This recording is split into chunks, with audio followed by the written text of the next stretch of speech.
तो यार कहानी वहीं से स्टार्ट होती है जहाँ से खत्म हुआ था। एमसी पूछ लेता है कि बताओ तुम किंगमो के बारे में तो जानती होगी ना। लड़की बोलती कि क्या किंगमो, पहले एक बात बताइए, आपको कैसे पता कि मैं और वो एक दूसरे को जानते हैं? और सबसे इम्पोर्टेंट बात, हम दोनों तो 1 महीने पहले मिले ना, फिर भी आप मेरे बारे में बहुत सारी चीजें जानते हैं, क्यों? मेन कैरेक्टर सोचता है कि गुड, आखिरकार ये लड़की मान ली है कि वो उस बंदे को जानती है। तभी बोलता है कि पहले मेरे सवाल का जवाब दो, क्या तुम सच में उस किंगमो को जानती हो? हाँ जानती हूँ, और माफ करेगा अपनी लाइन को क्रॉस करने के लिए। अरे कोई बात नहीं, मैं बस ये जानना चाहता हूँ कि एक्चुअली में तुम दोनों के बीच में चल क्या रहा है, और तुम दोनों का रिलेशनशिप है क्या? रिलेशन मतलब नहीं समझे, क्या आप सच्ची में उस बंदे से जल रहे हो? जहाँ पर बात करें अपने एमसी की, तो हाँ वो भी उसके पास जाते हुए फुल प्यार से बोलता है कि क्या कहा, जल रहा हूँ? आखिर मैं किस बात से जलूं? मैं बस तुम्हारी कॉन्स्टिट्यूशन को लेकर थोड़ा सा खुश हूँ, शाम सोल डिमोनिक बॉडी मेरी जान, इसीलिए पूछ रहा था कि चलो बताओ आखिरकार तुम दोनों के बीच का रिश्ता है क्या? लड़की बोलती है कि ठीक है मैं बताऊंगी, लेकिन बदले में मुझे भी कुछ चाहिए। आखिर तुम्हें अब क्या चाहिए? लड़की भी लाइक बात दरअसल ये है कि देखो लड़की, तुम्हें ये सब बोलने की कोई जरूरत नहीं है, तुम्हें बेनिफिट चाहिए ना, एक बार हम स्टेट में पहुंच जाए फिर मैं तुम्हें एक अच्छी खासी बेनिफिट दूंगा, समझी? और वो बेनिफिट ये है कि अगर तुमने मुझे बताने से कुछ भी नौटंकी की तो मैं तुम्हें सांप फिंगर के हवाले कर दूंगा। उसके बाद तो तुम्हें पता ही है कि वो मांस वाली लड़की कैसी है, तो बताओ समझ रही हो ना कि मेरा बोलने का मतलब क्या है? और ये सुनकर वो लड़की भी पूरी के पूरी तरीके से डर जाती है, बोलती है कि ठीक है मैं तुम्हें सब कुछ बताऊंगी, लेकिन प्लीज मुझे उसके हवाले बिल्कुल भी मत करना, चिंता मत करो, वो डिपेंड करता है तुम्हारे परफॉर्मेंस पे। अगर तुमने मुझे अच्छा इन्फॉर्मेशन दिया तो सांप एक मैं तुम्हें अपने पास रखूंगा, ठीक है? तो फिर सुनो, जितना मुझे पता है ना मैं तुम्हें सब कुछ बताऊंगी। हुआ ये था कि एक समय की बात थी जब हम दोनों साथ में सफर कर रहे थे, वो भी शॉर्ट टाइम के लिए, और उसी वक्त हमने एक बेट लगाया। एमसी बोल रहा है क्या बेट? कौन सा बेट? शर्त ये थी कि अगर 1 महीने के अंदर उसने डियर डिमन का कोर प्राप्त कर लिया तो अकेले में मैं उसके लिए गाना गाऊंगी 1 मिनट। मतलब ये सारा सारा बकचोदी डियर डिमन कोर और सिर्फ एक गाने के लिए हो रहा था? हद है, मुझे तो लगा था कि कोई बड़ी चीज होगी, लेकिन तू तो पागल निकली। अच्छा एक बात बताओ, बस यही था ना कि कुछ और भी है? और अपने एमसी को इस तरह से मजाक उड़ाता वो देख रही था, लड़के भी चिढ़ते हुए बोलती है कि नहीं, बात सिर्फ गाने के लिए नहीं था, मैं उसको इसलिए अप्रोच किया था क्योंकि उसी ने बताया था कि उसका बैकग्राउंड लिटरली में बहुत ज्यादा कॉम्प्लिकेटेड था, समझे? मेन कैरेक्टर सोचता कि 1 मिनट, अब ये किस तरह का प्लॉट है? मुझे तो ये लगा था कि वो बंदा इस लड़के से एक्सीडेंटली मिला था, लेकिन सुनने के बाद तो ये लग रहा है कि ये किसी का प्लान है। और बोलता है तो ठीक है, और बताओ। बताया जाता है ये जो मिस्टर किन है ना, ये जगह से बहुत ही ज्यादा कनेक्टेड है, जिसका नाम है बुरल विलेज। यहाँ पर ये सुनने के बाद अपना एमसी भी फाइनली बुरल विलेज के बारे में अपने सिस्टम में पता करने लगता है। हमारा मेन कैरेक्टर बोलता है कि इस गाँव से तो मैं भी बहुत ही ज्यादा फेमिलियर हूँ, ये ग्रेट यान की सीमा पर पहाड़ों की गहराई में छिपा एक गाँव है, यह दिखने में तो शांतिपूर्ण है, पर फिर भी यह अविश्वसनीय रूप से बहुत ही ज्यादा खतरनाक है। और सबसे इंपॉर्टेंट बात यह है कि इसको गेम के अंदर स्टार्टर विलेज के नाम से भी जाना जाता है, और ये भी कि यह शांतिपूर्ण इसलिए क्योंकि वहाँ का जो बुढ़े है ना, वो अपने नायक के प्रति बहुत ही ज्यादा दयालु है, समझे? यहाँ तक कि उसके साथ अपने रिश्तेदारों की तरफ व्यवहार करते हैं। हाँ लेकिन सबसे ज्यादा जरूरी बात ये है कि वो जो बुढ़े थे ना, वो सारे सारे बुढ़े एक टाइम पर बहुत ही ज्यादा खतरनाक लेवल के पावर हाउस थे। इसी तरह से लिटरली में उसके गांव के बारे में, इनफैक्ट ये बोले कि उसके बारे में बहुत सारी चीजें बताता है। और ये भी बताया गया था कि अपने एमसी के फादर ने उस गांव को पूरा का पूरा डिस्ट्रॉय कर डाला था, जहाँ पर सारे के सारे बंदे मारे तो गए थे, लेकिन हाँ उस गांव में सिर्फ एक बंदा बचा था, और वो बंदा कोई और नहीं बल्कि ये बोले कि मिस्टर किन था। हमारा मेन कैरेक्टर सोचता कि ओ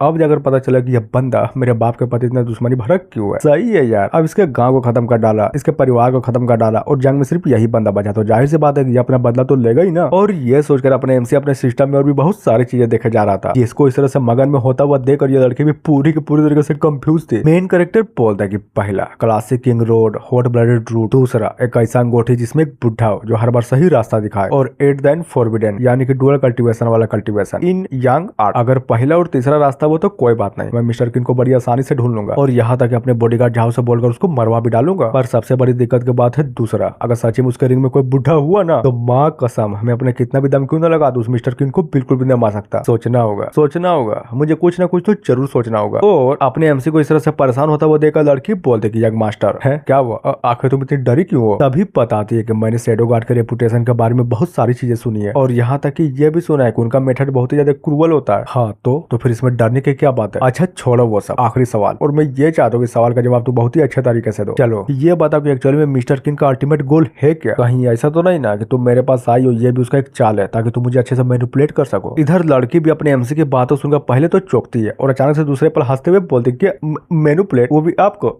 नहीं यार बिल्कुल भी नहीं, मैं भला आपको क्यों मैनिपुलेट करने लगी? सीन चेंज होता है अपने मेन कैरेक्टर की ओर, जो उसके बगल से गुजरते हुए बोलता है कि नहीं बिल्कुल भी नहीं, कम से कम ये तो मेरे सवाल का जवाब बिल्कुल भी नहीं था। और हाँ इसी तरह से करते करते ये सारे के सारे बंदे फाइनली जू स्टेट में पहुंच जाते हैं। दिखाया जाता है कि इस लड़के को फाइनली इंगर के हाथों में सौंप दिया गया था, जहां पर उन लोगों को इस तरह से जाता हुआ देखकर अपना एमसी बोलता है कि मिस्टर चाव मुझे आपसे एक फेवर चाहिए, तब बोलिए, मना तो नहीं करेंगे ना? क्या का फेवर? आपको फेवर मांगने की कोई जरूरत नहीं है, बस आदेश दीजिए, समझे? बोलता है कि ठीक है, जिंगजुआन के हिस्ट्री के बारे में सब कुछ पता लगा, और ये भी पता लगाओ कि आखिर ये किस सेक्ट से बिलोंग करती है। जाओ बोलता है कि समझ गया, लेकिन कहीं आपका मतलब वो तो नहीं है ना? हाँ बिल्कुल बिल्कुल सही सोच रहे हो। लड़की ने कहा था कि इसको कोई और नहीं बल्कि मिस्टर किंग ने बचाया था। पर जरा सोचो उस लड़की को क्यों बचाया जब वहाँ पर बचाने के लिए और भी बहुत सारे लोग थे। कहीं ऐसा तो नहीं ना इस लड़की का परिवार यहाँ तक इसके जान पहचान के मरने के बीच उस बंदे का यहाँ तो। अब बात है कुछ देर बाद जहाँ पर जाओ भी फाइनली कुछ तो जानकारी जुटाकर वापस आ गया था। बोला जाता है कि बट थर्ड यंग मास्टर अगर मैं सच बोलूं ना तो इस लड़के के होम टाउन के बारे में मुझे बिल्कुल भी नहीं पता, लेकिन हाँ कुछ तो पता है जिसको जाने के बाद आप थोड़ा सा खुश हो जाएंगे। और वो चीज है जियांगनन प्रीफेक्चर यानी कि जिंगचेन वाला, जहाँ पर इसी तरह से कर करके लिटरली में अपने एमसी को बहुत सारी चीजें बता देता है। अब बातें थोड़ी देर बाद या फिर ये बोले कि बहुत देर बाद मार्शल आर्ट प्रैक्टिस हॉल में, जहाँ पर अपना एमसी भी एक जेट पर बैठकर मस्त आराम से कल्टिवेट किया जा रहा था, वो भी किसकी हेल्प से? हाँ मिस्टर जाओ की हेल्प से। ये सोचता कि फक नहीं यार नहीं ये क्या हो रहा है, साला तीसरा यंग मास्टर तो 10 दिन से कल्टिवेट ही किया जा रहा है। और जब भी इसको भूख लगता है ना तो छोटा सा गिलास भरकर स्प्रिट स्प्रिंग का पानी पी लेता है। और यहाँ तक कि कल्टिवेशन करते टाइम पूरा का पूरा स्ट्रेंथ खत्म ना हो जाए इसके चक्कर में पी भी लेता है। पर दिक्कत की बात तो ये कि इन चक्करों में साला मैं पास रहा हूँ ना, मुझे अच्छे से पता है कि थर्ड यंग मास्टर के पास इन्हें दाव बॉडी है जिसके चक्कर में इसका कल्टिवेशन तकनीक पिनेकल मेथड तक पहुंच चुका है। और इतना बोलने के साथ ही हमें अपने एमसी को दिखाया जाता है जो कि अभी भी मस्त आराम से बैठकर कल्टिवेट किया जा रहा था। आंखें खोलता है और बोले जा रहा था कि गजब आज मैंने फाइनली फिर एक बार ब्रेक थ्रू कर लिया। जाओ भी लाइक बधाई हो यंग मास्टर, आप फाइनली 8वें लेवल के पल्स रिफाइनमेंट वाले बंदे बन गए। हमारा मेन कैरेक्टर सोचता है कि मिस्टर जाओ एक बात तो माननी पड़ेगी, तुम्हारे कल्टिवेशन करने का तरीका सच्ची में लाजवाब है। वैसे मिस्टर जाओ एक बात बताओ, तुम ठीक तो ना? तुम्हारे शकल से तुम कुछ ज्यादा थके हुए लग रहे हो। और हाँ मैं तुम्हें थैंक्स बोलना चाहता हूँ क्योंकि आज तुम्हारे कारण मेरा कल्टिवेशन 8वें लेवल तक बढ़ा है, समझे? वो बोलता है कि नहीं यार थैंक्स बोलने की कोई भी जरूरत नहीं है, आप मेरे मालिक आप जो भी बोलेंगे मैं वही करूंगा। और ये बोलकर मनी मन सोचता है कि गुड ये तो बहुत ही ज्यादा अच्छा हुआ, अगर थर्ड यंग मास्टर थोड़ी देर और कल्टिवेट करते ना मेरी हेल्प से तो माँ कसम में नहीं बचता क्योंकि मैं अपने लिमिट पे आ चुका था। एमसी बोलता है तो ठीक है अब बारी इन सारे के सारे मैटरों के बारे में बाप को बताने की। और हाँ मिस्टर जाओ एक बार और थैंक यू मेरी हेल्प करने के लिए। और ये बोलकर मनी मन सोचा जा रहा था कि क्या 10 दिन सही में हो गए? मुझे तो यकीन ही नहीं हो रहा कि मैं 2 महीने से कम समय में पल्स रिफाइनमेंट के 8वें लेवल तक पहुंच गया। क्या करूं, इसकी खुशी मनाऊं क्या या फिर थोड़ी देर बाद मनाऊं? और ये देखो जाओ अपने एमसी की हेल्प करने के चक्कर में ये साला पूरा का पूरा थक चुका था। बोलता है कि बाप रे बच गया 10 दिन, साला 10 दिनों बाद जाकर बाहर जाने का मौका मिला है मुझे। हमारा मेन कैरेक्टर, हालांकि मेरे पास कल्टिवेशन करने के लिए टाइम नहीं है क्योंकि मेरे पास जितने भी रिसोर्सेस है वो सारे रिसोर्सेस ऑलरेडी खत्म हो चुके हैं। और जब रिसोर्सेस नहीं होंगे तो फिर बताओ मैं कल्टिवेशन कैसे करूंगा? साला अगर जरा से भी दम लगाया या फिर जरा से भी गलती हुई ना मेरा फाउंडेशन पूरा का पूरा बिगड़ जाएगा। तभी सीन चेंज होता है मिलिट्री ऑफिसर एकेडमी में जहाँ पर लिटरली में बहुत सारे बंदे थे और अपना एमसी सभी को देखकर कंफ्यूज था। बंदा दिखाया जाता है हमें पहाड़ जैसा बंदा, इसको देखने के बाद एक तरफ अपना जाओ खुश था तो दूसरी तरफ अपना एमसी पूरा का पूरा चौका पड़ा था। और मनी मन सोचता कि बाप रे अब ये कौन है? जाओ पता था कि कौन ये ना। अरे यार ये तो इंडिविजुअल मार्शल अप्रेंटिस है। मार्शल अप्रेंटिस अब वो क्या होता है? देखो जितने भी 7, 8, 9 ग्रेड के कल्टिवेटर होते हैं ना उनका नाम स्वर्ग निरीक्षण मंडप के मूल चरणों के नाम पर रखा गया था, समझे? Just like body tempering, pulse refinement और बोन फोर्जिंग, इसी तरह से और भी बहुत सारी चीजें। रुको एक मिनट ये जो तुमने स्वर्ग निरीक्षण मंडप के बारे में बताया ये सच में कोई सेक्ट है क्या? बिल्कुल है, इनफैक्ट ये बोलेगी था क्योंकि 10,000 साल पहले इसको डिस्ट्रॉय कर दिया गया था और आज के जितने भी कल्टिवेटर्स है ना हाँ उन्हीं के दिए हुए तकनीकों का यूज करते हैं। द पाथ ऑफ किवाई, मार्शल दाओ, इनफैक्ट ये बोलेगी सोल दाओ और अरे दाओ के बारे में तो भूल ही गया था। ये सब के सब उन्हीं के दिए हुए पाथ है। हालांकि ये जो मार्शल अप्रेंटिस होते हैं ना ये कल्टिवेशन मेथड के मुकाबले मॉडर्न स्टैंडर्ड में गिने जाते हैं। मेन कैरेक्टर बोलते कि बताते जाओ मैं सुन रहा हूँ। ठीक है तो फिर ये सुनो, मार्शल अप्रेंटिस के रास्ते को अनुसरण करने के लिए जब 7वें लेवल पर ब्रेक थ्रू करोगे ना तभी तुम्हें कल्टिवेशन तकनीक दी जाएगी। है क्या मतलब? अगर वो 7वें लेवल तक नहीं पहुंचे तो उसे घंटा भी कुछ नहीं मिलेगा? सही बोला, बिल्कुल यही होगा। पर यह बात भी सच है, इन मार्शल अप्रेंटिस को बॉडी टेम्परिंग का मेथड भी दिया जाता है। इससे होता है कि इन लोगों का फिजिकल फॉर्म सच्ची में बहुत ही ज्यादा इनहेंस हो जाता है। ये बॉडी टेम्परिंग का मेथड बहुत ही ज्यादा पुराना है, इसके लिए किसी भी इच्छा शक्ति की आवश्यकता नहीं होती है। हालांकि अगर मैं सच बोलूं ना तो ये एक बहुत ही बड़ी अपॉर्चुनिटी है, लेकिन हाँ पीठ पीछे एक बहुत ही बड़ी चोट भी छोड़ के जाती है। एक बार जिन लोगों ने ये किया तो समझो कल्टिवेशन का रास्ता पूरा का पूरा खत्म। मतलब ये कोई बीमारी है क्या? और अगर सच्ची में ये कोई बीमारी है तो फिर लोग इसे करते क्यों है? यंग मास्टर देखिए अगर मैं सच बोलूं ना तो हमारे जैसे गरीब इंसानों के लिए इसके अलावा कल्टिवेशन का मार्ग है ही नहीं, समझे? एक बात बताइए, आपको क्या लगता है कि कल्टिवेशन मेथड सच्ची में कोई ऐसी चीज है जिसको कोई बंदा बड़ी आसानी से पा सकता है? हा? नहीं,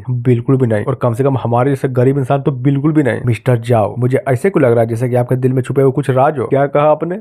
ए यार मेरे भी कुछ पर्सनल से राज है पर समझ में ये नहीं आ रहा कि मैं स्टार्ट कहां से करूं। सुनो रीजन बहुत ही सिंपल सी है, इसकी माँ का, उसकी माँ का और हाँ सभी की माँ का। मेरा कहने का मतलब ये है, समझ रहे हो ना कि मेरा बोलने का मतलब क्या है? ज्ञान एक ऐसी चीज होती है जो लिटरली में कभी भी बांटी नहीं जा सकती, क्योंकि हर आदमी को पता है जो भी बंदा ज्ञान लेगा जाहिर सी बात है कि वो बंदा फ्यूचर में चलकर बहुत ही ज्यादा पावरफुल बनेगा, और जो बंदा पावरफुल होता है तो जाहिर सी बात है उसके सामने पूरी दुनिया झुकती है। कोई फर्क नहीं पड़ता कि वो बंदा कितना टैलेंटेड हो, वो बंदा कितना अच्छा हो, लेकिन जब भी उसका सामने किसी ताकतवर इंसान के साथ होता है ना वो बस अपने हार मानने के अलावा वहां पर और कुछ भी नहीं कर सकता, समझे? मुझे अभी भी बहुत ही अच्छे तरीके से याद है जब मैं बच्चा था तो मैंने ये देखा कि बहुत सारे ऐसे बंदे थे जो कि कल्टीवेशन के सिर्फ एक टुकड़े के कारण मरने मारने के लिए तैयार हो गए थे। लाशों की नदियां बह रही थी, लिटरली में जमीन पे सिर्फ खून ही दिख रहा था। जरा सोचो, जब इतने सारे पावरफुल बंदों को कल्टीवेशन तकनीक नहीं मिला तो हमारे जैसे नॉर्मल इंसान जिसके पास घंटा भी कुछ नहीं है, क्या हमें कल्टीवेशन तकनीक मिलेगी? नहीं मिलेगी। सिंपल सी बात है यंग मास्टर, अगर आपको सच्ची में कल्टीवेशन तकनीक चाहिए ना तो जाहिर सी बात है कि आपको बड़े परिवार का होना होगा, या फिर ऐसा करिए बड़े परिवार वालों का नौकर बन जाइए। तब हो सके किसी बड़े परिवार वाले बंदे को दया आ जाए और वो हमें अपने छोटे मोटे तकनीक को पास कर दे। इसी तरह से लिटरली में बहुत सारी चीजें बताता है। और हाँ, ये भी बताया जा रहा था तियानवे मार्शल आर्ट हॉल के बारे में। एक समय की बात है जब पूरे के पूरे देश में अनगिनत मार्शल आर्ट हॉल थे, लेकिन कई दशकों के बाद सिर्फ कुछ ही बचे। आपको पता है ये जो ग्रेट यान चांसलर का मैसिव तियानवे चैम्बर है ना, अगर सच बोलूं तो सच्ची में ये अनगिनत बार अपने खात्मे से बचा है। जिससे हुआ ये कि इस बार सिर्फ बड़े लोग ही नहीं बल्कि ये बोले कि नॉर्मल इंसानों को भी भाग लेने का मौका दिया गया। हालांकि एक मार्शल अप्रेंटिस का मार्ग कितना ही कठिन क्यों ना, कितना ही परिश्रम से भरा क्यों ना, पर ऐसे लोगों के समूह जिनके पास करने के लिए कुछ भी नहीं हो, जिनके पास कोई भी सहारा नहीं हो, उनके लिए एकमात्र मौका सिर्फ यही है। जिनमें से या फिर ये बोले कि उन मौकों का सहारा लेने वाले बंदों में से मैं भी एक था। पहले पैसा कमाया, फिर भर भर की मेहनत की, इतना मेहनत की कि लिटरली में मुझे कल्टीवेशन तकनीक भी मिली। और हाँ, ये भी बाद में जाकर पता चला कि आप लोग मुकाबला करके अपने रैंक को आगे भी बढ़ा सकते हैं। जो लोग कैपेबल होंगे वो जीतेंगे और जो हार जाएंगे वो बाहर। और रिवॉर्ड भी तो देखो साला क्या नहीं मिल रहा था, सोना चांदी च्यवनप्राश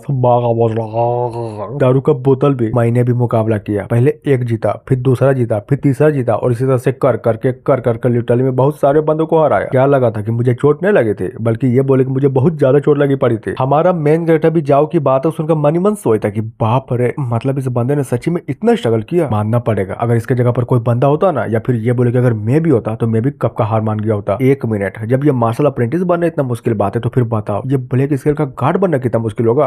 अब समझा कि इस लड़के का पिछवाड़ा इतना मजबूत क्यों था। और इतना बोलने के बाद वहां पर और भी लिटरली में बहुत सारी बकचोदी होती है, जिसको जानो या फिर ना जानो उससे घंटा भी फर्क नहीं पड़ता। समझे? सीन चेंज होता है लाइब्रेरी में, एक बहुत ही बड़े लाइब्रेरी में। बुक को निकाला जाता है और पढ़ने वाला बंदा कोई और नहीं बल्कि ये बोले कि अपना मेन कैरेक्टर था। आवाज आती है कि थर्ड यंग मास्टर, चांसलर ने आपको बुलाया है। और ये देखो अपने एमसी को, गजब पढ़ रहा है। माँ कसम इतना तो मैं भी नहीं पढ़ा। हमारा मेन कैरेक्टर भी लड़के की बातों सुनकर मन ही मन सोचता कि यो तो इसका मतलब मेरा बाप बुला रहा है, चलो कोई नहीं मिल ही लेता हूँ। और ये बोलकर जानने लगता है कि चलो मेरे पीछे आओ। और हाँ, ये तो पूछना भूल ही गया था, उस लड़की जिंगजुआन का क्या, उसने कुछ बोला? और मन ही मन सोचे जा रहा था कि गजब। उसके द्वारा पहले दी गई जानकारी को ध्यान में रखते हुए मैंने इसे ये कहा था कि उस लड़की को शारीरिक दंड मत देना, लेकिन हाँ ये जरूर कहा था कि उसके पूरे के पूरे शरीर को बांध कर एक कमरे में बंद कर दो और चारों तरफ गीली रजाइयां भी रख दो ताकि वो कभी भी सो ही ना सके। फिजिकल पेन तो नहीं दिया, लेकिन साइकोलॉजिकल असोल्ट तो जरूर करूंगा मैं। इंगर बोलते कि हाँ उसने बोला तो था, लेकिन उतना भी कुछ नहीं जो समझ में आ जाए। मेन कैरेक्टर क्या बोली थी, पर ऐसे क्या बोल दिया उसने? एक मिनट, कहीं ऐसा तो नहीं ना कि वो बस थोड़ी सी जानकारी देकर चुप हो गई हो? हाँ सही बोला, बिल्कुल वैसा ही हुआ। वो लड़की सच्ची में बहुत ही ज्यादा जिद्दी है। वैसे हाँ, एक बात तो बताना भूल गई, आपने बताया था ना कि उस लड़की को किस तरह से सजा देना है। हमने बिल्कुल वैसा ही किया। उस लड़की को बांधा, फिर एक कमरे में बंद कर दिया, फिर चारों तरफ गीला गीला कपड़ा रख दिया ताकि वो परेशान हो जाए और बिल्कुल भी न सो सके। समझे? और ये सुनकर अपने एमसी भी पूरा का पूरा हिल जाता है कि क्या, अरे यार ये तो मैंने तुम्हें मजाक मजाक में बताया था ना, तूने सच में कर दिया। यस, कोई दिक्कत है क्या?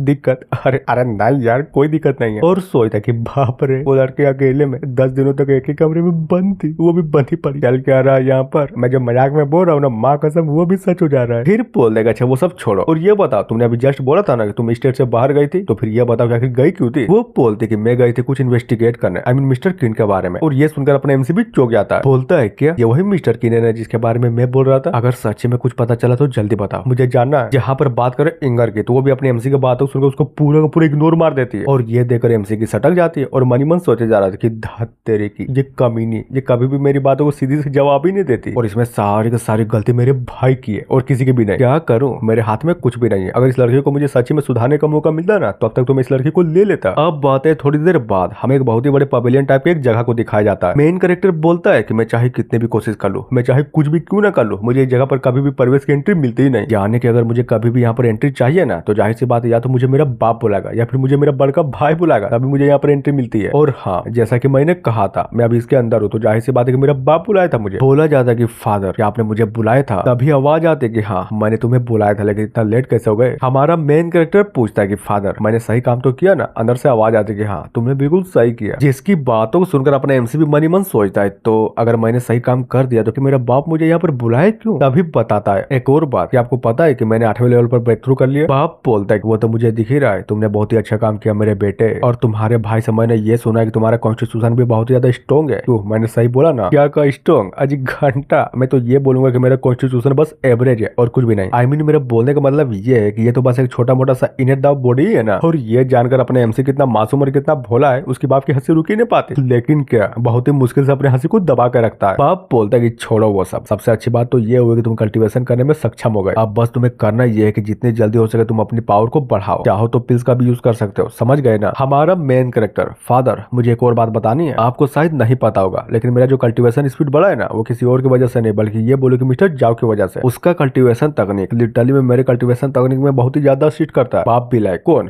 जाओ चेन, क्या सच्ची में उसका कल्टीवेशन तकनीक इतना इफेक्टिव है? वेरी गुड, तो फिर मैं उसको तुम्हारे पास परमानेंटली अरेंजमेंट करूंगा। और फादर एक बात बताइए, क्या आपको मिस्टर किंग के बारे में कुछ पता है या फिर ये बोले कि उसके बैकग्राउंड के बारे में? आवाज आती है क्या? इसका मतलब उस बंदे के पीछे तुम भी इंटरेस्टेड हो। और ये देखो, ये जो बुढ़ा तुम्हें दिखाई दे रहा ना, ये कोई और नहीं बल्कि ये बोले कि अपने एमसी का बाप है। एमसी बोले जा रहा था कि हाँ इंटरेस्ट तो है, आखिर मुझे भी तो पता चला कि वो बंदा है कौन। और मनी मन सोचे जा रहा था कि ये ब्रूअल विलेज और ये मिस्टर किंग, इन दोनों का बैकग्राउंड बिल्कुल भी सिंपल नहीं है। बाप बोलता है कि ठीक है चांगे, चलो जल्दी करो, मिस्टर किंग के बारे में अपने भाई को सब कुछ बताओ। और ये सुनकर अपने एमसी भी चौंकते हुए मनी मन सोचे जा रहा था कि मेरा भाई सच्ची में यहीं पर है। अब समझा कि मेरा बाप मेरी बातों सुनने के बाद शुरुआत में हंसे क्यों जा रहा था। साला मैं यहाँ पर आया, इतनी देर तक बात किया, लेकिन मुझे घंटा भी भरक नहीं पड़ी कि मेरा भाई यहीं पर है। और हाँ, अब जाकर पता चलता है कि ये जो मीनार था ना, ये कुछ और नहीं बल्कि ये बोले कि प्राइम मिनिस्टर का रेसिडेंस था, यानी कि इंपीरियल कैपिटल। और ये देखो दोनों के दोनों बाप और बड़ के बेटे मस्त आराम से चाय पिए जा रहे थे और अपने एमसी से बातें किए जा रहे थे। बुढ़े का शकल देखो, यही वो बुढ़ा प्राइम मिनिस्टर यानी कि अपने एमसी का बाप। चांगे बताता है कि जिस लौंडे के बारे में तुम पूछ रहे हो यानी कि मिस्टर किंग के बारे में, तो हाँ हम इतना जरूर बोलेंगे कि वो बंदा सच्ची में एक एक्स्ट्रा ऑर्डिनरी बंदा है। मेन कैरेक्टर बोलता है कि हाँ वो तो मुझे भी पता है, काम की चीज बताओ। वो बोलता है तो फिर ये यानून असेंबली के बारे में तकरीबन 30 साल पहले की बात है। हाँ यार ये भी मुझे पता है। जहाँ पर अपने एमसी की बातों सुनकर उसका बड़का भाई भी पूरा का पूरा गुस्सा हो जाता है। तो ठीक है ये सुन, मिस्टर किंग एसेट का मेंबर जो कि 1000 यूरो ओल्ड क्लेंस आता है। एमसी बोलता है कि भाई प्लीज यार इन बकचोदियों को बंद कर, और क्या तो पॉइंट की बातें कर सकता है। और ये सुनकर इसका बड़ा भाई भी साला पूरा का पूरा गुस्सा हो जाता है कि झूठ चेंगटियान, तुझे समझ में भी आ रहा है कि तू क्या बोल रहा है? अपना मुंह बंद कर, समझा? ये भी कि नहीं करूंगा, अरे बिल्कुल भी नहीं करूंगा, ये तो बस एक कॉमन सा नॉलेज है जो कि सभी को पता है। ओ तो ये बात है, तो फिर बाहर में जाओ। वैसे भी मुझे जीवान सिटी में जाना है क्योंकि वहां पर मुझे कुछ काम है। जिसकी बातों को सुनकर अपना एमसी भी पूरा का पूरा हिल जाते है क्या कहा जीवान सिटी? पर वो तो यहाँ से 40 माइल दूर है ना। हाँ है तो क्या, आखिर तुम बोलने क्या चाहते हो? मैं नहीं जाऊँ? एमसी सोचता कि नहीं यार बात वो नहीं है। बात दरअसल ये वो एक ऐसी जगह जहाँ पर पूरी दुनिया की लिटरली में यंगर जनरेशन की असेंबली बैठती है। और अगर स्टोरी के हिसाब से चलूँ ना तो हाँ मुझे एक बात बहुत ही अच्छे तरीके से याद है। वो बंदा मिस्टर किनी था जो मेरे भाई के सबसे पावरफुल सोल्डर को एक ही बार में झेल गया था। और ये सब इसलिए हुआ था क्योंकि बहुत सारे डायनेस्टी को मिलाकर वहाँ पर एक बहुत ही बड़ा टूर्नामेंट आयोजित हुआ था, जहाँ पर उधर से वो लोग और इधर से मेरा भाई सभी लोग इस टूर्नामेंट में भाग लिए। और दोनों पक्षों के बीच में लिटरली में तनाव बहुत ही ज्यादा हो चुका था। और इसी तरह से कर करके अपने एमसी और भी बहुत सारी चीजें बताता है। बोलता है कि फादर एक और बात, क्या आपने कभी भी ब्रूअल विलेज का नाम सुना है? बुढ़ा भी लाइक हाँ मैंने सुना है। और क्या तुम पहले ये बता सकते हो कि आखिर तुम्हें ये कैसे पता चला? जहाँ पर इतना बोलने के साथ ये बुढ़ा अपने एमसी को बहुत ही गौर से देखे जा रहा था। ओह दरअसल बात यह है कि ये सारी बात मुझे उस कमीनी ने बताया था जो एक टाइम पर मेरी बॉडी को कब्जा करने की कोशिश की थी। और ये देखो अपने एमसी की बातें सुनकर ये दोनों फुल टू कंफ्यूज थे। और हाँ एक टाइम पर एक ही बातें सोचे जा रहे थे कि क्या वो चार्म्स और डिमोनिक बॉडी वाली लड़की सच में इतना कुछ बता दिया? ठीक है ये बताओ आखिर तुम्हें ये बात उसने किस कीमत पर बताई है? एमसी बोलता है कि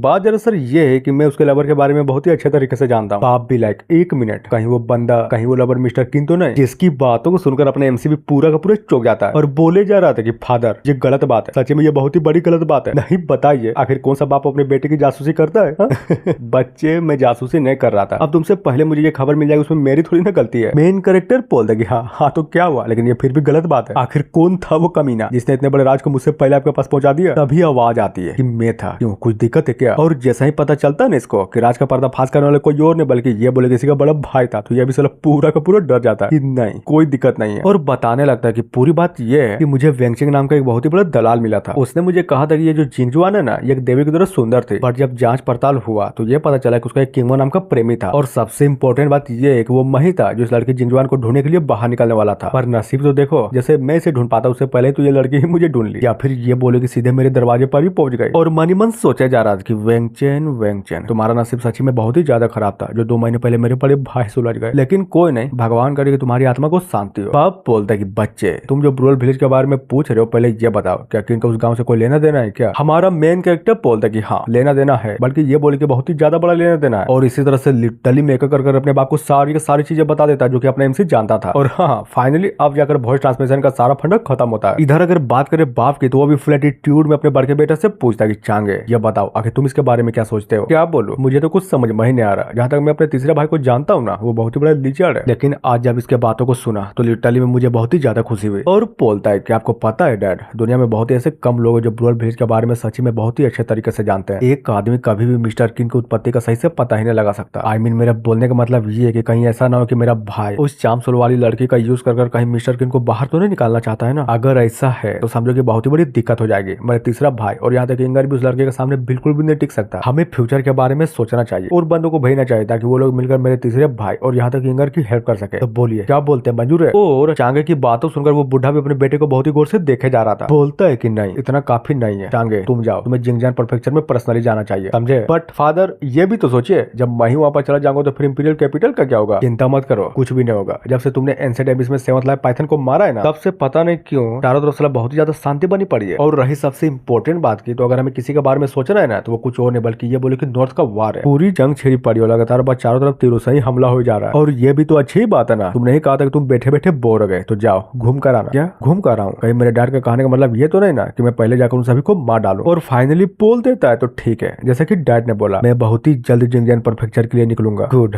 लेकिन हाँ यह भी याद रखना, जैसे तुम्हें उकिन का बच्चा मिले ना, तुम्हें उसे खुद ही देखना पड़ेगा, समझे? और सबसे इम्पोर्टेंट बात, वो बंदा हालत का मारा है, यहाँ तक कि उसका कल्टीवेशन भी अजीबो गरीब और बहुत ही ज्यादा नॉर्मल है। पावर की कमी नहीं उस बंदे में, इसलिए अपना ध्यान अच्छे से रखना। तभी बताता है अब जबकि तुम जा ही रहे हो तो ब्रूअल ब्रिज में जो ट्रेजर है ना उसको जरूर ढूंढना। यानी कि मेरा कहने का मतलब ये है कि सोल नर्सिंग रिंग, तुम्हें पता है जब मैंने उस गांव को नष्ट किया था तो मैंने पूरे पूरे पहाड़ और जंगल को खोज डाला था, लेकिन वह नहीं मिला। या फिर ये भी तो हो सकता है कि वो अंगूठी शायद किमो के पास हो। वैसे भी अंगूठी कोई नॉर्मल अंगूठी नहीं है, बल्कि ये बोले कि डिवाइन है। शायद तुम्हें नहीं पता होगा, लेकिन ये अंगूठी बड़ी आसानी से आत्माओं को पोषण कर सकती है, समझे? और ये भी कि अगर उस एंशिएंट बुक की बातें सच हुई तो उस अंगूठी के अंदर एक आत्मा है, वो भी सेंट लेवल की। पढ़कर बोल देगी क्या सच्ची में आत्मा वो भी सेंट लेवल की? और हाँ, अपना जो बुढ़ा था ना, इसी तरह से अंगूठी के बारे में में बहुत सारी चीजें एक कर अपने बेटे को बता देता है। और लास्ट में ये बोला जाता है कि अगर तुमने सच में उस बंदे को मार दिया तो समझो तुम्हारी किस्मत ही खुल जाएगी। सीन चेंज होता है थोड़ी देर बाद, जहाँ पर बड़का भी वहां से जाते हुए बोलते तो ठीक है फादर, हम बाद में मिलते हैं, ठीक है, लेकिन हाँ यहाँ से जाने से पहले मेडिसिनल पिल को ले जाना मत भूलना, ओके? और दोनों के दोनों वहां से चले जाते हैं। सीन चेंज होता है इधर। इधर देखो अपने एमसी तो लिटरली में अभी तक खड़ा ही था और मन ही मन सोचे जा रहा था कि गजब सर इतना लेट हो गया, लेकिन उधर से तो आवाज ही नहीं आ रही। अब ये मत बोलने की साले वो लोग यहाँ से छोड़कर मुझे चले गए। और तभी आवाज आती है कि थर्ड यंग मास्टर, जिसकी बातों सुनकर अपने एमसी भी पूरा का पूरा डर जाता है।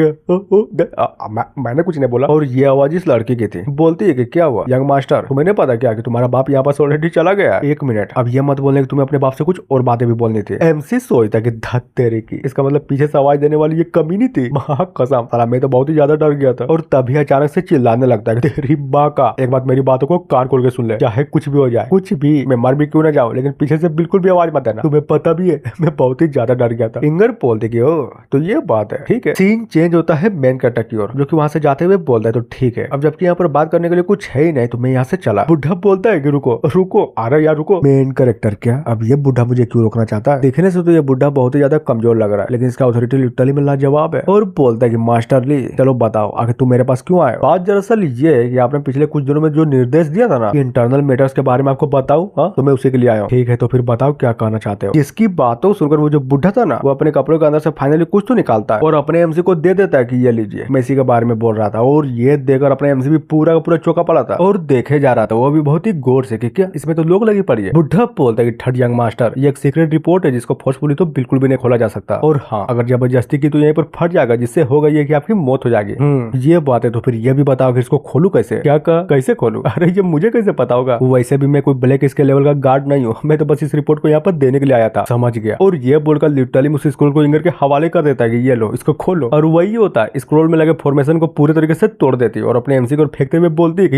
ये ले हो गया जो करना है कर। और अपना एमसी बहुत ही गौर से उस रिपोर्ट के अंदर ही देखे जा रहा था। बोलता है कि गजब, मुझे तो विश्वास ही नहीं हो रहा कि मेरे बाप ने ये चीज बहुत ही जल्दी कर दी ना। इसमें ये लिखा है कि मैं मेडिसिनल पिल को जितना चाहे उतना यूज कर सकता हूँ, वो भी खुद पर। जिसकी बातों को सुनकर बुढ़ा भी ग्रीट करते हुए बोलता है कि ओ तो ये बात है तो फिर बोलिए आपको क्या चाहिए? और इतना बोलने के बाद सीन चेंज होता है थोड़ी देर बाद, जहाँ पर अपना एमसी लिटरली में बहुत सारी चीजें मांगता है उससे। बुढ़ा बोले जा रहा था कि बाप रे इतनी सारी चीजें, ठीक है कोई बात नहीं हो जाएगा, मैं अभी तुरंत जाता हूँ और इन सारी चीजों का जुगाड़ करता हूँ। तभी अपना एमसी भी फुल एटीट्यूड में बोलता है कि चले जाना, लेकिन पहले ये तो बताओ मैंने जो मिस्टर किंग के बारे में तुम्हें बोला था उस बारे में तुम अवेयर तो हो ना? और ये सुनकर बुढ़ा भी डर जाता है कि हाँ अवेयर ना, अवेयर हूँ। और मनी मन सोचे जा रहा था कि क्या ये थर्ड यंग मास्टर पागल हो गया है क्या? अगर ये सच्ची में पागल हो गया है तो मैं पागल नहीं हूँ। साला एक आयरन बॉडी का पीक लेवल का बंदा जिसको हम लोग जीनियस कहते थे, वो भी उस मिस्टर किंग के हाथों मारा गया। हमारा मेन कैरेक्टर बोलता है कि गुड, अगर सच्ची में तुम अवेयर हो तो फिर ये बताओ उस लोंडे को ढूंढने का प्रोसेस कैसा चल रहा है? वो बोलता है कि हाँ अच्छा चल रहा था, इनफैक्ट ये बोले कि वो मिल भी गया था, लेकिन और हाँ जैसा ही अपने एमसी बुढ़े से लेकिन सुनता है ना तो ये भी पूरे के पूरे तरीके से चिढ़ जाता है और फुल एटीट्यूड में पूछता है कि एक बात बताओ, तुमने कुछ किया था क्या? नहीं, जरा सर बात ये कि वो बंदा सच्ची में कुछ ज्यादा ही अलर्ट था। क्या आपको पता है? उसको बहुत ही आसानी से पता चल गया था कि हम उसके बारे में बहुत ही अच्छे तरीके से छानबीन कर रहे हैं, पर पता नहीं कैसे, जैसे हम लोग कुछ समझ पाते वो बंदा भी वहां से गायब हो गया। ओ तो इसका मतलब तुम डायरेक्ट बोलो ना तुम्हारी गलतियों के कारण वो बंदा वहां से भाग गया। बुढ़ा बोलता है कि हाँ अगर एक लाइन में बोलूं तो हाँ हमारी ही गलती थी। गुड, अब जबकि तुम गलती मान ली है तो फिर ये बताओ आखिरकार वहां पर हुआ क्या था? वो बोलता है कि हुआ क्या था? अरे ये बोली कि क्या नहीं हुआ था, उस लोंडे को फॉलो करने के चक्कर में हमारे बहुत सारे बंदे मारे गए और इसी तरह से वहां पर क्या हुआ था, आई मीन ये बोले कि मिस्टर किन ने हमारे लोंडे को किस तरह से मारा था ना, उसके बारे में वो बुढ़ा सारी की सारी बातें अपने मेन कैरेक्टर को बता देता है, जिसे सुनने के बाद अपने एमसी भी बस बहुत ही ध्यान से सोचे जा रहा था और बोल देता है कि एक बात बताओ, जब तुम्हें पता था कि इतनी सारी बकचोदी ऑलरेडी हो चुकी है तो 6 ग्रेड के एक्सपर्ट को क्यों नहीं भेजा? भेजना चाहता था, लेकिन क्या आपको सच्ची में लगता है कि मेरे जैसे छोटे मोटे बूढ़े के पास इतनी बड़ी अथॉरिटी होगी? और वैसे भी सबसे इंपॉर्टेंट बात तो ये है कि आखिर कौन नहीं जानता था कि उस कमीने मिस्टर किन के पास इतना खतरनाक लेवल का कल्टीवेशन स्टेज होगा। पर हाँ चिंता मत करिए, जैसा कि मैंने वादा किया था हम उस लोंडे को कहीं ना कहीं से ढूंढ के निकालेंगे। और इसी तरह से वो बुढ़ा डंजन और मैनर के बारे में अपने एमसी को बहुत सारी चीजें बताता है, जिसको सुनने के बाद अपने एमसी भी चौंका पड़ा था और मनी मन सोचता कि क्या एक मिनट, अभी अभी इस बुढ़े ने क्या कहा? डंजन और मैनर ना, रुको देखने दो। और ये बोलकर अपने सिस्टम को खोलकर वहीं पर कुछ तो देखने लगता है। बोला जाता है कि हाँ ये रहा डंजन, आई मीन चांगहोंग घाटी, जिसके भीतर एक बहुत ही गुप्त क्षेत्र छुपा पड़ा है। और जहां तक मुझे याद है कि इसके अंदर एक स्पिरिट मेडिसिन भी है ना, जो कि उस अंगूठी वाले बूढ़े की पावर को पूरी तरीके से लौटाने के काम आता है। और फिर इन सब चीजों को करने के बाद वहां पर बिस्टों को शिकार कर उनमें से कोड निकाला जाता है। और इसकी जो गर्लफ्रेंड मैंने पटाई है उसको वो थोड़ी ना भूलेगा, मौका मिलेगा और मुझे मार डालेगा, वो भी सिर्फ अपनी गर्लफ्रेंड को बचाने के लिए। अब बात है प्रेजेंट में, जहाँ पर अपने एमसी भी सीरियस वे में बूढ़े से बोलता है सुनो जितने भी गार्ड्स है ना उन सभी को वापस बुलाओ। उधर वो भी चौंकते हुए बोलता है वापस बुलाऊं? पर क्यों, तुम्हें सुनाई नहीं दिया क्या? मैंने बोला नहीं कि वापस बुलाओ, ज्यादा सवाल जवाब करने की जरूरत नहीं है, समझे? बुढ़ा बोलता है यस समझ गया और वहां से जाते हुए बोलते कि आप चिंता मत करिए, मैं सारे बंदों को वापस बुला लूंगा। सीन चेंज होता है थोड़ी देर बाद, जहाँ पर अपना एमसी परेशान था और माथे को खुलाते हुए मनी मन सोचा जा रहा था कि गजब, मैं तो साला बहुत ज्यादा फ्रस्ट्रेट हो गया। हालांकि मेरे पास सिंगर है, जाव है और यहाँ तक किंग रेनबो भी है, इन सब के होने के बावजूद भी मुझे डर है कि वो मिस्टर किंग का बच्चा कहीं मुझे मार न डाले। क्या करूँ यार क्या करूँ? कम से कम मेरे लिए तो यही अच्छा होगा कि ये लड़की रेन स्पेसिफिक टाइम पर मुझे मिल जाए, और जब ये मिलेगी ना तो मैं उसे एक फेवर मांगूंगा कि चांगलोंग वैली के एंट्रेंस को बंद कर दो और कुछ भी नहीं। पर अगर सच बोलूं तो ये सब बस एक ड्रीम है, अगर मैं सच्ची में बोलूं ना तो मुझे भी नहीं पता कि ये चीज सच्ची में हो भी पाएगी या फिर नहीं। तभी वहां से जाते हुए बोलता है किंगर मेरी बातों को ध्यान से सुनो, मुझे फटाक से लड़की जिंगवान के पास ले चलो और जरा ये तो बताओ आखिर इतने दिनों बाद उसका सिचुएशन है क्या? ज्यादा कुछ नहीं है, बस मुझे ये लगता है कि वो मेंटली बहुत ही ज्यादा झेल रही है, क्योंकि आप ही सोचिए सोना बंद, खाना बंद, हर चीज बंद, तो दिमागी तौर पर तो झेलेगी ना। हमारा मेन कैरेक्टर सोचता है कि हाँ मैंने तो ये बात लिटरली में सिर्फ मजाक से बोला था, लेकिन किसको पता था कि ये लड़की इंगर ये तो बहुत ही ज्यादा पागल है। किसको पता था कि उस लड़की को कमरे में बंद करके सच्ची में उसको झेलवा ही देगी। इंगर बोल देगी यंग मास्टर अगर मैं सच बोलूं ना तो उस लड़की का सजा माफ कर दो, वरना कहीं सच्ची में वो लड़की पागल ना हो जाए। आपको पता है चार्म्स और डिमोनिक बॉडी के कारण वो लड़की सच्ची में अपने आप को नहीं संभाल पाती है। एक काम करिए, कैसा रहेगा अगर आपका पनिशमेंट को हटाकर हम अपने स्टाइल में पनिशमेंट दे? तो आपको तो पता ही है ना हमारे ब्लैक स्केल गार्ड में 100 टोचर दिए जाते हैं, यानी कि समझे इससे कम हो जाएगा और आप उस लड़की से जो भी गुलवाना चाहते हैं ना वो बड़ी आराम से उगल देगी। तो बोलिए कैसा लगा? है नहीं ये मेरा मस्त प्लान? और ये सुनकर अपने एमसी कुछ नहीं बोलता, बस ये बोले कि परेशान होते हुए लड़की को बहुत ही गौर से देखे जा रहा था। लड़की बोलती कि यंग मास्टर मैंने पहले लेडी जियांग जी को इस सजा के बारे में बता दिया, हम उसे जहर देंगे, उसके बाद देखना वो लड़की सब बकेगी। और ये सुनकर अपने एमसी भी डर जाता है और मनी मन सोचा जा रहा था कि बाप रे ये जिस लड़की के बारे में बोल रहे हैं जियांग जी वो साली बहुत ही ज्यादा कमीनी है। हाँ मुझे अभी भी बहुत ही अच्छे तरीके से याद है जो मेरा पुराना वाला नौकर था ना उसको ये लड़की कुत्ता बना कर रखी थी। और तभी अचानक से शर्माते हुए बोलता कि एक मिनट, मान लो कि अगर वो लड़की यहाँ पर आई और सारा सारा राज उस जिंगलॉन से निकाल ली तो उसके बदले में कोई रिवॉर्ड तो मिलेगा ना? तो चलो जल्दी बताओ आखिर वो रिवॉर्ड क्या होगा? और जी हाँ इतना बोलने के साथ ये एपिसोड फाइनली यहाँ पर खत्म होता है। तो मिलते हैं नेक्स्ट वीडियो में जो कि अगले हफ्ते आएगी। So thank you.